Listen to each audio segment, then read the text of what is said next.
ኦልሞስት የትግራይ ህዝብ ከዳር እስከ ዳር 100% ሊባል በሚቻል ደረጃ የሰላም ስምምነቱ ደጋፊ ነው። የራሱን ህልውና ከትግራይ ህዝብ ህልውና በላይ አድርጎ የሚወስድ አመራር ነው። እነዚህ ሰዎች አንድ አዳርም ቢሆን አለን በሚሉት የስልጣን መንበር ላይ የሚቀጥሉበት እድል መዘጋት መቻል አለበት። ለውጡን ማምጣት የሚገባው የትግራይ ህዝብና የትግራይ ፖለቲካ ኃይሎች ናቸው። ትግራይ ውስጥ የደረሰውን በልኩን ጥፋት የፈጸመው የኤርትራ መንግስት ነው። ሲስተማቲክ በሆነ መንገድ ደማዚን ሄደ ኩርሙክ ሄደ ውጊያ የትግራይ ወጣቶችን ማስፈጀት ለምን ዓላማ ነው?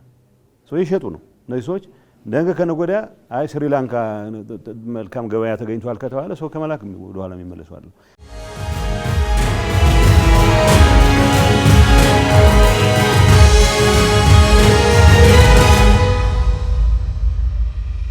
የጠቅላይ ሚኒስትሩ የምስራቅ አፍሪካ ጉዳዮች አማካሪ ሚኒስትር አቶ ጌታቸው ረዳ ለቃለ መጠይቅ ፈቃደኛ ስለሆኑልኝ እጅግ አድርጌ አመሰግናለሁ። በቀዳሚነት እንግዲህ ላነሳ የወደድኩት የህወሓት ቡድን የትግራይ ክልል ህዝብ ካለፈበት የጦርነት ጥባሳ ባላገገመበት እንዲሁም ደግሞ ኢኮኖሚውና መሰረተ ልማቶችን መልሶ ባልገነባበት በዚህ ወቅት ድጋሚ ወጣቶችን ወደ ውትድርና ማስገባት በክልሉ ህዝብ ላይ እየፈጠረ ያለው ማህበራዊና ስነልቦናዊ ቀውስ እንዴት ያለ ነው ማለት ይቻላል?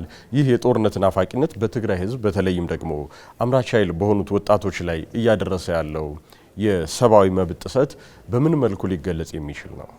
ወንጀል ነው የምትለው ቡድን የህወሓት አመራር ነኝ የሚለው ቡድን ጥቂት ተሸራረፈ ነው። ይሄ ከስልጣን ውጪ መኖር ይችላል ብሎ ማያመን የወረደለት የሚጠየቅበት ብዙ ወንጀል የሚፈጸመ አሁንም ወንጀል የተለያየ ኢኮኖሚ ወንጀሎች የሰብአዊ መብት ጥሰቶች ብቻ አይደለም፣ በወርቅ ንግድ በኮንትሮባንድ በሁሉም እየተሳተፈ ያለ ቡድን ነው። ስለዚህ እቺ ስልጣን የምትባለው ነገር ያጣለት ጠይቃለሁ ብሎ ስለሚገምት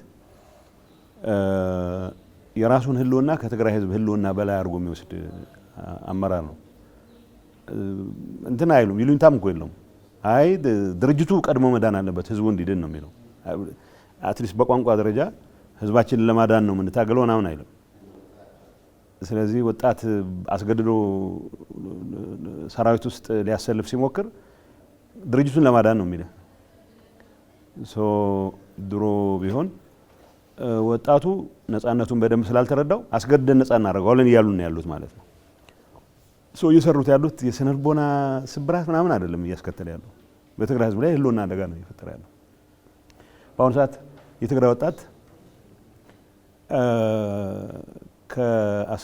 በግዳጅ መሰለፍ አልፈልግም የሚለው ህይወቱን ሪስክ እያደረገ ጥይት ተኮሰበትም ጭምር ወደ አፋር ወይ ሌሎች አካባቢዎች የሚገባበት ሁኔታ ነው። የትግራይ ህዝብ ቁጥር በእንደዚህ ሁኔታ ከቀጠለ አብዛኛው ስደተኛ የማይሆንበት ምክንያት ነው። አብዛኛው ተፈናቃይ ነው የሚሆነው። ኦልሬዲ በመቶ ሺዎች የሚቆጠር ተፈናቃይ አለ ወደ ቦታው መመለስ የነበረበት። የእሱን ጉዳይም ይደር ተብሎ አሁን ተጨማሪ 100 ሺዎች እየተፈናቀሉ ነው ወደ ሌሎች ኢትዮጵያ ክፍሎች ማለት ነው። ስለዚህ ይሄ ድርጊት ዝም ብሎ የስነልቦና ስብራት ማህበራዊ ቀውስ በሚል ያለው የምትገልጸው ንጹህ ወንጀል ነው እየፈጸመ ያለው ይሄ አመራር።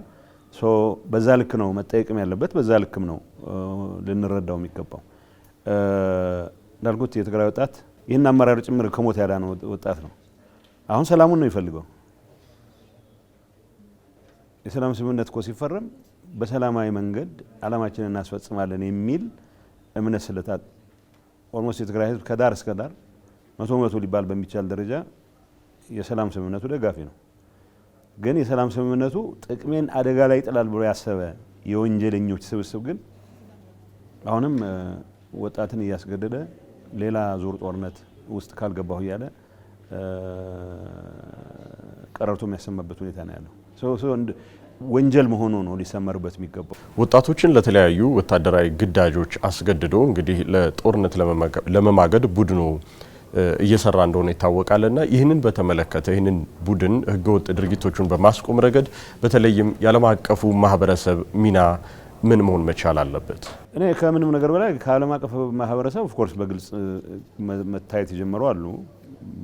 እንደዚህ አይነቱ አስገድዶ ሰራዊት ውስጥ ማስገባት እኮ ድርብርብ ወንጀል ነው። ማስገደዱ ብቻ ሳይሆን ብዙዎቹ የሚለቀሙት ወጣቶች ናቸው። ከእድሜ ከ16 ከ17 የማይበልጡ ወጣቶች ናቸው። ህጻናትን ነው ያሰልፍ ያለው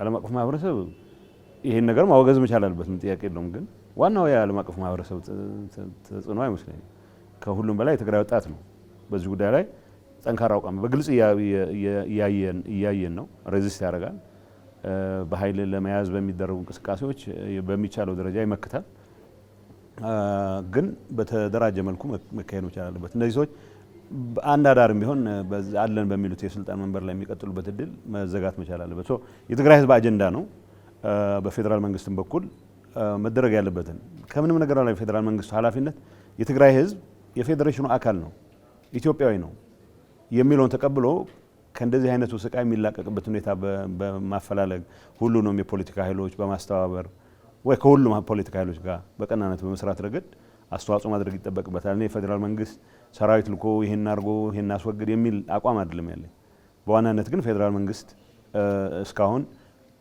ትግራይ ውስጥ ሰላም እንዲሰፍን ያሳየው ትዕግስት እንደተጠበቀ ሆኖ የትግራይ ፖለቲካ ኃይሎች ይሄንን ለውጥ ለማምጣት በሚያደርጉት እንቅስቃሴ በቅንነት በደንብ ኢንጌጅ ማድረግ አለበት የሚል እውነታ ነው ዋናው በዚህ ጉዳይ ተዋናይ ለውጡን ማምጣት የሚገባው የትግራይ ህዝብና የትግራይ ፖለቲካ ኃይሎች ናቸው የፌደራል መንግስት ደጋፊ ሚና ሊኖረው ይገባል ዓለም አቀፍ ማህበረሰቡም የዛን ያክል የፌደራል መንግስት ያክል ባይሆን እንደዚሁ ደጋፊ ሚና ሊኖረው ይገባል የሚሉታል ይህ ቡድን ከተለያዩ ከኢትዮጵያ ታሪካዊ ጠላቶች ጋር እየሰራ እንደሆነ እንግዲህ በግልጽ ይፋ ያደረገ ይገኛል ከኢትዮጵያ የተለያዩ ጠላቶች ታሪካዊ ጠላቶች ጋር ይህ ቡድን መስራቱ በተለይም በምስራቅ አፍሪካ ቀጠና ላይ ሰላምና ደህንነትን በማወክ ረገድ ምን ተጽዕኖ ይኖረዋል ታሪካዊ ጠላት የሚባለው ትንታኔ ውስጥ ስጋባ አንድ በእርግጠኝነት ማቀው አለ ኢትዮጵያ አለመረጋጋትን እንደ ቋሚ አጀንዳው የሚወስድ አገር አለ ከሱም ጋር ከመስራት ወደ ኋላ አይሉም አቃለሁ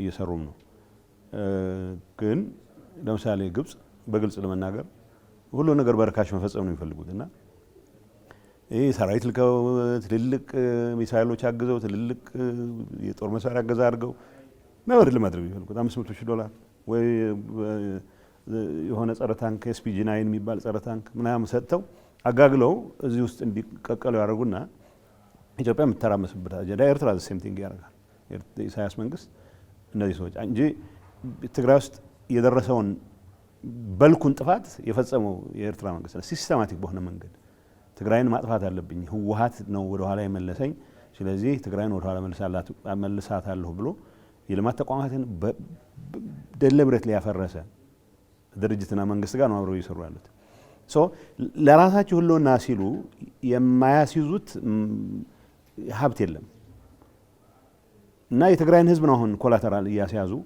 እድሜያቸውን ለማራዘም ጥረት እያደረጉ ያሉት ሱዳን ውስጥ የሚደረግ እንቅስቃሴ ውስጥ ስደተኞችን ፕሮቴክት ለማድረግ አይደለም ደማዚን ሄደህ ውጊያ የምትከፍተው ምን ልትሰራ ነው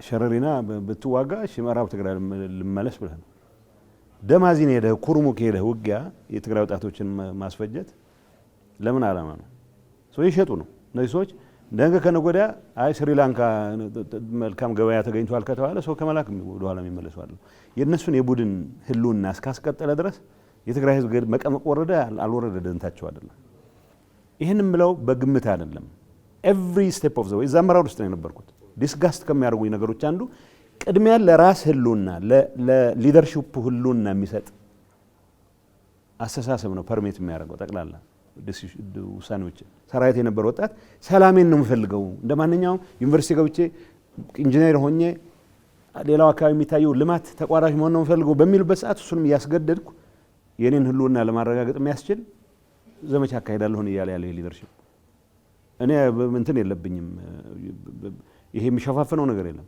ኢትስ አ ክሪሚናል ኢንተርፕራይዝ የወንጀል ኢንተርፕራይዝ ነው ይሄ እንጂ የሆነ የሰፊው ህዝብ ጥቅም የትግራይ ህዝብ ልዕልና ምናምን አሳስቦት የትግራይ ህዝብ ልዕልና የሚረጋገጠው በሰላም ብቻ ነው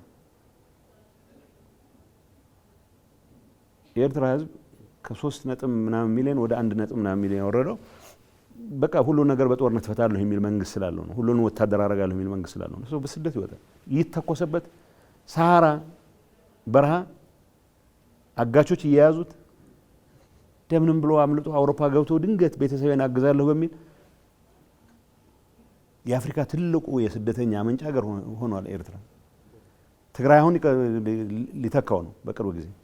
ሱሱ እንዳይሆን ማስቆም አለብን ሁላችንም። ፌደራል መንግስትም ድርሻው መውጣት መቻል አለበት። ግን ይሄ ሊደርሺፕ እያለ የትግራይ ህዝብ ህልውና ማረጋገጥ አይችልም። ከጥፋት ወደ ሌላ ጥፋት ነው የሚወስደው። የህወሓት ቡድን ያወጣው አዋጅ በትግራይ ህዝብ ላይ ምን አይነት ሰቆቃዎችን ለማስከተል ያለመ ነው ማለት ይቻላል? አሁን ያለውን የቲፒኤልኤፍ ሊደርሺፕ ከሰሜን ኮሪያ ጋር ማወዳደርም ትንሽ ለሰሜን ኮሪያ አንፌር ነው። ቢያንስ ስርዓት ያለው መንግስት ከሆነ ሳይንስ፣ ልማት ምናምን የሚያረግ አቅሙ በፈቀደው መጠን እኮ ምርምሮች ውስጥ ይገባል። ዓለም ጋር ተወዳዳሪ ላይ ያደረጉት የሚችሎች ሚሳይሎችን ይሰራል፣ ወዘተ ይሰራል። ይሄኛው ከሰፈር በተለቀመ ጥይት ገጥሜ ሰውም እያለቀ በሂውማን ዌቭ ታክቲክስ በሰው ማዕበል ዘመቻ መንግስት ቀየራለሁ ብሎ የሚያምን ከስህተቱ በተደጋጋሚ ሳይማር አሁንም ሌላ ስህተት ለመፈጸም የኔ ነው ሞኖፖሊ ብሎ የሚያምን ሊደርሺፕ ነው። ይሄ ህግ የምትለው ህግ አንደኛ እንደዚህ አይነት ህግ የማውጣት ስልጣን የለውም ሲጀመር ካሰብከው። ለምሳሌ የብልጽግና መንግስት የሾማቸው ሰዎች እስከ ሞት ይፈረድባቸዋል ይላል እኮ መሰለኝ፣ እስከ እድሜ ልክ። ሶኔ አሁን በቴክኒካሊ እድሜ ልክ እንትን አለብኝ ማለት ነው። አሁን እሱ ሲያረጉት እናያለን። እሱ አይደለም ምን ያክል የድንቁርና ደረጃ ላይ እንዳሉ ብቻ ነው የሚያሳይህ ነው። እነዚህ ሰዎች ህግ አራዊት የሚባለው ነው ያወጡት። ህግ አራዊት ነው። ሰው እንዴት አስቧል? ለምሳሌ አስገድጄ ልመልምልህ ስለው ሬዚስት ካረገ 50,000 ብር አስከፍየው ቀጥቼው እንደገና አስገድጄ ስልጣን አስገባዋለሁ። ለነሱ የትል ህይወት ማለት ነው፣ የወጣት ህይወት ደንታቸው አይደለም። የቅርብ ጊዜ ምሳሌ ልንገርህ። የ36 እና 38 ዓመት ወጣት ስራ አስፈጻሚ አባላት ነበሯቸው። እነሱን ከፌዴራል ሰዎች ጋር ከነጌታቸው ጋር ትገናኛላችሁ፣ ክህደት፣ ባንዳነት ወዘተ የሚል ስም ሰጥተው አወረዷቸው። የ74 ዓመት ሰው ሊቀመንበር እንዲሆን ፕሬዚደንት እንዲሆን ለእንትኑም እኮ ለማየቱም እኮ ያስጨንቃል በጣም። ወጣቶች ካላመጣህ በስተቀር ድርጅት እኮ ባዮሎጂካል እድሜ ያለው ወጣት በመጨመር ነው እድሜውን የምታስቀጥለው እንጂ ማንዴላ ወይ ኦሊቨር ታምቦ የኤንሲ መሪ ሆነው እስከ እድሜ ልክ ካልቀጠልን ቢሉ ኖሮ ኤንሲ ቢጠፋ ነበር። ሰው ደንታቸው አይደለም። አሁን ጠፋ ድርጅት ጠፋ በቃ እነሱ መኖራቸው ነው ለትግራይ ህዝብ ብቸኛ የድህነት ምንጭ ብለው ነው የሚያስቡት። እነዚህ ሰዎች ከራሳቸው ጋር ፍቅር ወድቀው ከራሳቸው ሀሳብ ጋር ሀሳብ ሳይኖራቸው ማለት ነው ፍቅር ወድቀው ለነሱ ህልም ወይ ቅዠት ሲባል ወጣት በሺዎች በ10 ሺዎች ምናልባትም በሚሊዮኖች ቢያልቅ ደንታቸው አይደለም። መቆም አለበት፣ ማስቆም መቻል አለብን። ሁሉም ሰው በዚህ ደረጃ ነው ሊረዳው የሚገባው። ህዝቡም አይፈልገውም፣ ወጣቱም በግልጽ የነገረው ነው። አሁን ይሄ ቡድን ተምሮ ወደ ህሊናው ይመለስ ምለው ነገር የለኝም። ቆሞ መቅረት ብቻ ሳይሆን አገር በሚያጠፋ ደረጃ የህልውና አደጋ በሚሆን ደረጃ ነው ቆሞ የቀረው። እሱ ነው አደጋው። ወይ ቆሞ ቀርነቱን ቢቀበል አንድ ነገር ነው፣ ግን ከቢዮንድ ይሄዳል። በሚሰራቸው ስራዎች፣ በሚተነኩሳቸው ትንኮሳዎች፣ በሚያወጣቸው መመሪያዎች፣ አሰራሮች ወዘተ የህዝብን ህልውና አደጋ ላይ ጣለ። ከመወገድ ውጭ ሌላ ተስፋ የሌለው ቡድን ነው። ከፌዴራል መንግስቱ ጋር የሚሰሩ የተለያዩ የትግራይ የፖለቲካ ልሂቃን ሊሆኑ ይችላሉ፣ ምሁራን ሊሆኑ ይችላሉ። እርስዎን ጨምሮ በዚህ ረገድ ከፌዴራል መንግስቱ ጋር የሚሰሩ አካላትን ይህ ቡድን እንደ ወንጀለኛ እንዲሁም ደግሞ የትግራይን ህዝብ እንደከዱ ጭምር እያደረገ ይፈርጃልና ይህ አይነት አካሄዱን ለምን ይሆን? ይህንንስ በተመለከተ የትግራይ ህዝብ ሊረዳው የሚገባው ጉዳይ ምንድን ነው ይሉናል? እሱን ተው። እኔ በወንጀል መጠየቅ ካለብኝ ይህን ወንጀለኛ ድርጅት በጊዜው አለማጋለጥ ካልሆነ በስተቀር ከሌላ ኃይል ጋር በመስራትህ ወንጀለኛ ነን ማለት ምንም የሞራል ብቃት የለውም። ይሄ የክሪሚናል ኢንተርፕራይዝ ነው። እኔ ለትግራይ ህዝብ የሚጠቅመው የፌዴራል መንግስት አካል ነው። ቲፒኤልኤፍ እኮ ቢችል ከሸኔ ከፋኖ ከገሌ ከምናምን የሚባሉ ኃይሎች ጋር ተዳብሎ አዲስ አበባ መግባት ይፈልጋል። አዲስ አበባ ሲገባ ማን ስልጣን ይሰጠዋል? እሱ ጊዜ ነው የሚያውቀው። ግን ይህ አያስጨንቀኝም። እነሱ የሚሰጡት ስም አያስጨንቀኝም። የሚያስጨንቀኝ በዚህ በቀጠሉ ቁጥር የትግራይ ህዝብ የህልውና አደጋው ሞር ፕሮናውንስድ እየሆነ ይሄዳል ነው እንዳልኩት። በጣም የሚያበሳጨኝ ነገር ቢኖር ቀደም ብዬ ይሄንን ወንጀለኛ ቡድን ማጋለጥ አለመጀመር ካልሆነ በስተቀር የፈለገ ታርጋ ቢሰጡ እንደ ሽልማት ነው ቆጥረው። አቶ ጌታቸው ረዳ የጠቅላይ ሚኒስትሩ የምስራቅ አፍሪካ ጉዳዮች አማካሪ ሚኒስትር፣ ስለ ጊዜዎት እጅግ አድርጌ አመሰግናለሁ።